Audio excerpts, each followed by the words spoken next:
이사야 5장 1절에서 7절 포도나무라는 제목을 통해서 같이 은혜를 나누겠습니다. 여러분이 잘 아는 것처럼 제가 포도를 참 좋아합니다. 오래전 일이죠. 교회 성도들이 제 생일 잔치를 베풀어 준 적이 있습니다. 케이크도 왔고 그 외에 다른 선물들도 많이 왔는데 가장 많이 온 선물이 포도였었어요. 조그마한 마트 정도로 그냥 포도 상자가 이렇게 수두룩이 쌓여서 그날은 포도를 실컷 먹고도 남았습니다. 그 다음날 그 포도를 또 여러분들에게 나누어주고도 남아서 결국은 그 포도를 가지고 즙을 담아서 성찬식에 올해 몇 년 동안 썼던 기억이 납니다. 요한복음 15장 1절에 보니까 나는 포도나무여 내 아버지는 농부라. 오늘 포도나무에 대해서 한번 깊이 생각해보는 귀한 시간 되기를 바랍니다. 1번 보니까 포도원은 하나님이 주인입니다. 하나님은 포도원의 주인입니다. 1절, 2절이요.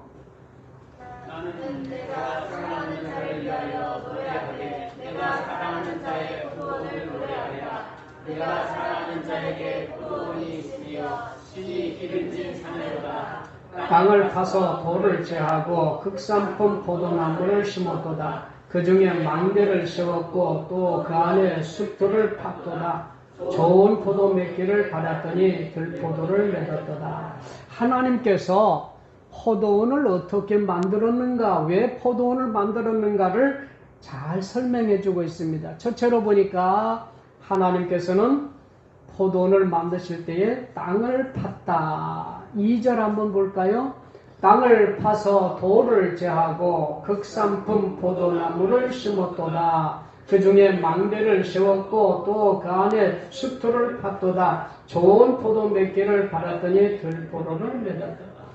여러분이 잘 아는 것처럼 브라질이 심히 어려움을 당하고 있습니다. 그 아마존 강을 통해서 아주 세계에서 가장 많은 숲을 이루고 있는데 그 땅을 개발하기 위해서 막 고의적으로 불을 질러서 나무를 다 태워버렸는데요. 저는 그 말씀을 생각하면서 하나님은 저런 방법을 통해서 땅을 파지 않고 하나님의 방법을 통해서 땅을 파고 하나님께서 포도원을 만들어 주신 줄 믿습니다. 둘째로 보면은 돌을 제거했다.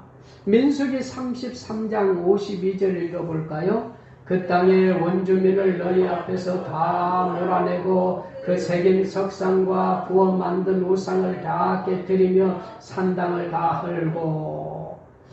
저희 아버지 생각이 났어요. 시골에 저희 동네 가면 비지제라는 곳이 있는데 아주 박토고 거기는 막 돌이 자갈이 너무 많습니다. 그런데 그 자갈들을 하나하나 다 골라내서 담을 만들고 또 돌무더미를 만들어서 옥토로 만들어가지고 귀한 곡식들을 재배케 만들어 주신 적이 있어요. 여기 돌을 제거했더라. 돌을. 가나안 땅을 말합니다. 가나안 땅을 포도원인데 가나안 땅을 들어가서 제일 먼저 한 것이 뭐냐면 하나님께서 거기 원주민들을 다 쫓아내고 가나안 땅에 먼저 살고 있던 원주민들을 쫓아냈어요. 뿐만 아니라 그들이 섬기는 우상도 다 깨뜨리고 우상을 다 쫓아내고 멀리하게 만들어 주셨던 것을 성경은 뭐라고 말하냐면 돌을 제거했다. 하나님께서 이렇게 포도원을 만들고 포도를 심기 위하여 이렇게 역사하셨던 것을 기억하시기를 바랍니다. 세 번째로는 극산품 포도를 심었다. 그 땅에 가나안 땅에 들어가서 가나안에 거하던 모든 원주민들을 다 쫓아내고 극산품 포도가 누구냐? 바로 유다민족. 창세기 12장 1절에 있는 말씀처럼 여호와께서 아브라함에게 이르시되 너는 그의 고향과 친척과 아비의 집을 떠나 내가 네게 보여줄 땅으로 가라. 아브라함이 가장 극산품 포도나무가 아닌가. 아브라함과 같은 극산품 포도나무를 하나님은 심어놓고 하나님께서 원하시는 극산품 포도를 맺기를 원하시는 줄 믿습니다. 두 번째로는 극산품 포도나무가 잘 자라야 한다. 2절 읽어볼까요? 땅을 파서 돌을 제하고 극산품 포도나무를 심었도다. 그 중에 망대를 심었고 또 그 안에 술들을 받도다. 좋은 포도 맺기를 바라더니 그 포도를 맺었다. 이사야 43장 1절에 가서 보니까 야곱아 너를 창조하신 여호와께서 지금 말씀하시느니라. 이스라엘아 너를 지으시니가 말씀하시니라. 너는 두려워하지 말라. 내가 너를 구속하였고 내가 너를 지명하여 불렀나니 너는 내 것이라. 극산품 포도나무는 야곱도 되네요. 그 다음에 이사야 45장 4절에 가서 보니까 내가 나의 종 야곱 내가 택한 자 이스라엘 곧 너를 위하여 내 이름을 불러 너는 나를 알지 못하였을지라도 내가 내게 칭호를 주었노라. 뭔 칭호입니까? 극산품 포도라는 칭호를 주신 줄 믿습니다. 그 나무가 잘 자랄 수 있도록 하기 위해서 하나님은 첫째로 뭘 만들었느냐? 망대를 세워서 보호했다라고 했습니다. 2절 볼까요? 땅을 파서 돌을 극산품 포도나무를 심었도다. 그 중에 망대를 심었고 또 그 안에 술들을 받도다. 좋은 포도 맺기를 바라더니 그 포도를 맺었다. 망대하면 문득 생각난 게 있지요. 아름다운 여행을 하다 보면 아름다운 곳을 찾아가서 여행을 하다 보면은 아름다운 경치를 보기 위해서 주로 뭐가 있어요? 전망대. 전망대에 올라가서 보면 아름다운 곳을 쫙 구경하지요. 또 저 바다 가운데 떠났던 배가 육지로 들어오기 위해서는 뭐가 필요합니까? 등대가 필요하죠. 그러나 전망대도 아니고 등대도 아니고 지금은 뭘 만들었습니까? 망대. 망대라는 것은 뭐냐면은 그 포도원 한 중앙에다 높이 세워서 거기서 망을 보는 거예요.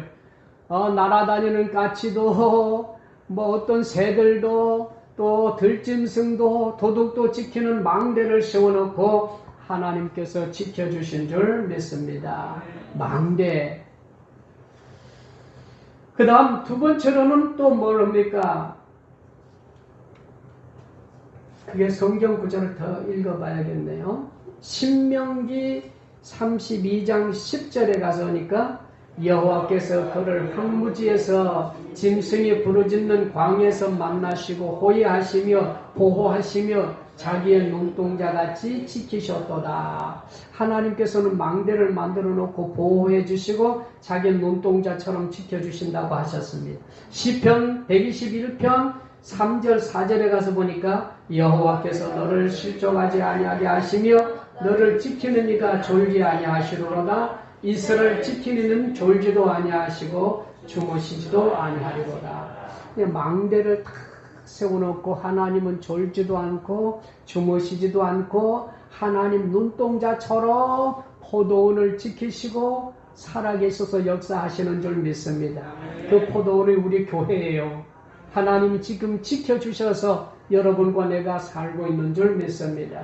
두 번째로는 울타리를 치고 보호해 주신다. 5절 볼까요? 이제 내가 포도원에 어떻게 행할지를 너에게 이르리라. 내가 울타리를 걷어먹힘을 당하게 하며 그 담을 헐어 짓밟히게 할 것이요. 출애굽기 40장 38절에 가서 보니까 낮에는 여호와의 구름이 밤에는 불이 그 구름 가운데 있음을 이스라엘 온 족속이 그 모든 행진하는 길에서 그들의 눈으로 보았더라. 다시 말하면 하나님께서 이스라엘 백성들을 지킬 때는 낮에는 뭐가요? 구름 기둥이. 밤에는 뭐가요?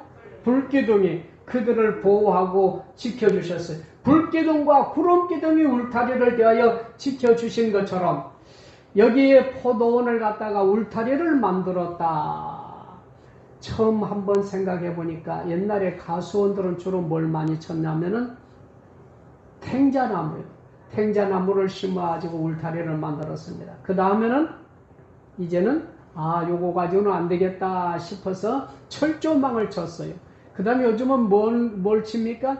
전기로 그냥 울타리를 딱 쳐놨습니다. 그래 놓으면 전기를 쳐놓으면은 멧돼지가 와도 그 전기 때문에 도망가요. 하나님께서 울타리를 딱 쳐놓고 도둑을 지켜주시고 멧돼지도 지켜주시고 늑대도 지켜주시고 여우도 지켜주시고 모든 짐승들을 다 지켜주신 줄 믿습니다. 시편 129편 2절에 가서 보니까 그들이 내가 어릴 때부터 여러 번 나를 괴롭혔으나 나를 이기지 못하여. 누가 나를 지켜주시니까 못 이겨요? 하나님께서 지켜주시니까 승리하신 줄 믿습니다.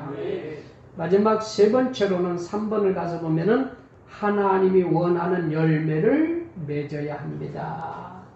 하나님께서 포도원을 만드시고 그 포도원에 극산품을 심으시고 극산품 포도 열매를 맺기 원하셨어요. 지금도 그렇게 맺기를 원하는 줄 믿습니다.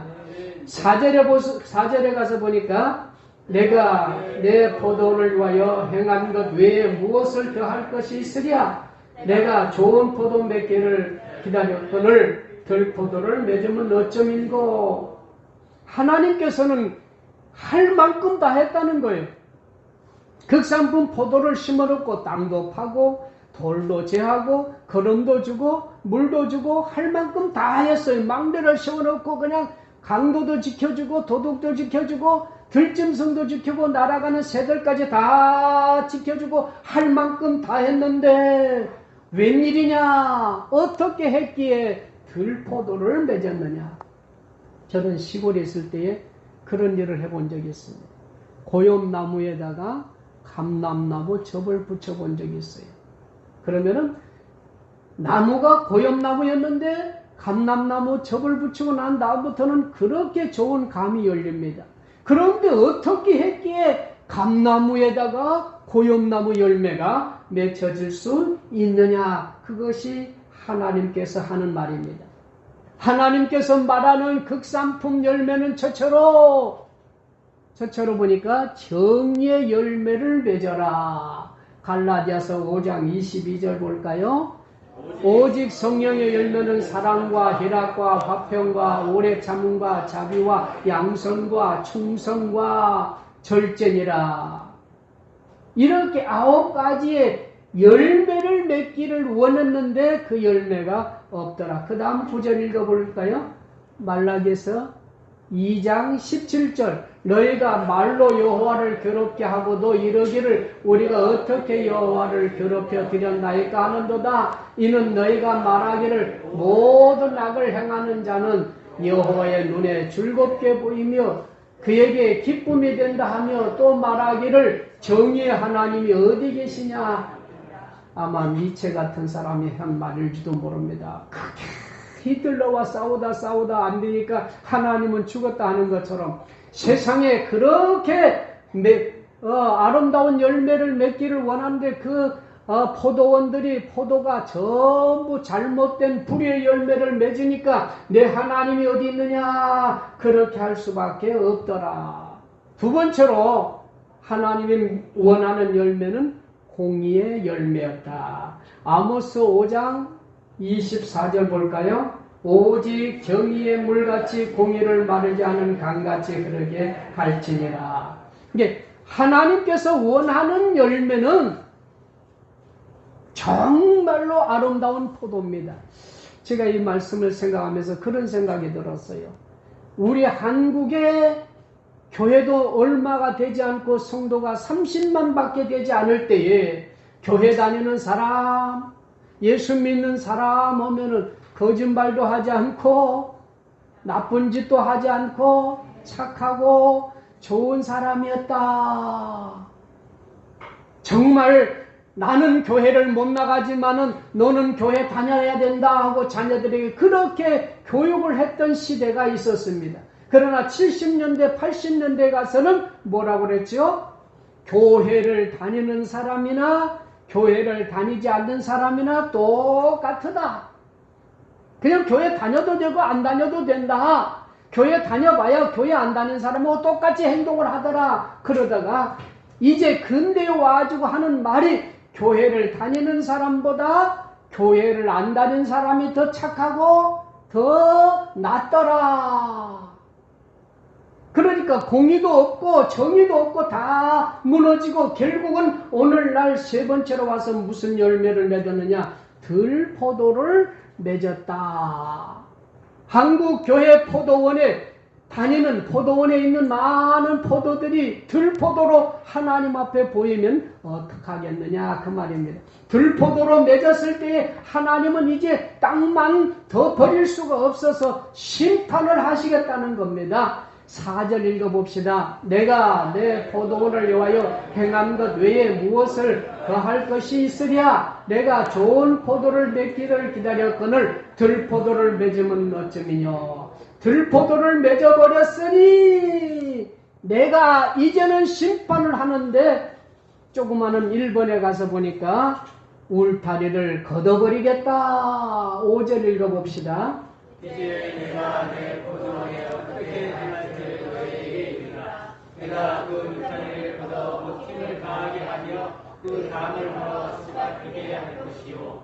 울타리를 쳐놓은 것은 야생동물이 들어오지 못하고 울타리를 쳐놓은 것은 강도들이 도적이 들어오지 못하도록 쳐놨는데 가만히 보니까 포도나무들이 전부 아름다운 포도는 없고 들포도만 맺었으니까 내가 울타리를 걷어버리겠다. 두 번째로는 뭐라고 그랬습니까? 담을 헐어버리겠다. 5절 같이 읽어봅시다. 이제 내가 내 포도원에 어떻게 행하여 할지를 너에게 이르리라. 내가 그 울타리를 걷어먹힘을 당하게 하며 그 담을 헐어. 한국 교회를 하나님이 그렇게 한다면 어떡하겠어. 그런데도 여러분이 있기에 영광 교회가 있기에 아름다운 포도를 맺는 그런 성도들이 있기에 하나님은 심판하지 않고 더 은혜로 축복해 주실 줄 믿습니다. 세 번째로 가서 보니까 가지를 자르거나 북을 돋지 아니하니라. 6절 봅시다. 내가 그것을 황폐하게 하리니 다시는 가지를 자르거나 북을 진레와 가시가 날 것이며 내가 또 구름에게 명령하여 그 위에 비를 내리지 못하게 하리라 하셨으니 포도나무를 심은 목적은 뭐냐면 열매인 줄 믿습니다. 포도나무 가지고 목재를 만들 수 없잖아요. 포도나무 가지고 땔감도 아니잖아요. 포도나무 가지고 정원수를 만들잖아요. 요즘은 포도나무를 가지고 정원수를 만들기도 합니다만은 포도나무를 심는 하나님의 목표는 목적은 열매밖에 없는 줄 믿습니다. 근데 아무리 봐도 열매가 없어요. 그래서 열매를 원해서는 하나님이 사실은 가지 포도 농사를 짓는 농부들을 가서 보면은 포도나무를 그냥 아주 무섭게 잘라요. 인색하게 잘라 그냥 인색하게 남겨두지 않고 참말로 무색하게 잘라요. 막 잘라버려. 왜 그러냐 하니까 새 포도 줄기가 나와야 아름다운 포도들이 많이 열린다는 겁니다. 그런데 이제는 하나님이 나는 포도나무 가지도 자르지 않고 북을 도우지도 않을 것이다. 더 이상 기대하지 않겠다는 말입니다. 네 번째로 가서 볼까요? 비가 오지 못하게 하겠다. 6절 또 읽어봅시다. 내가 그것을 황폐하게 하리니 다시는 가지를 자르미나 북을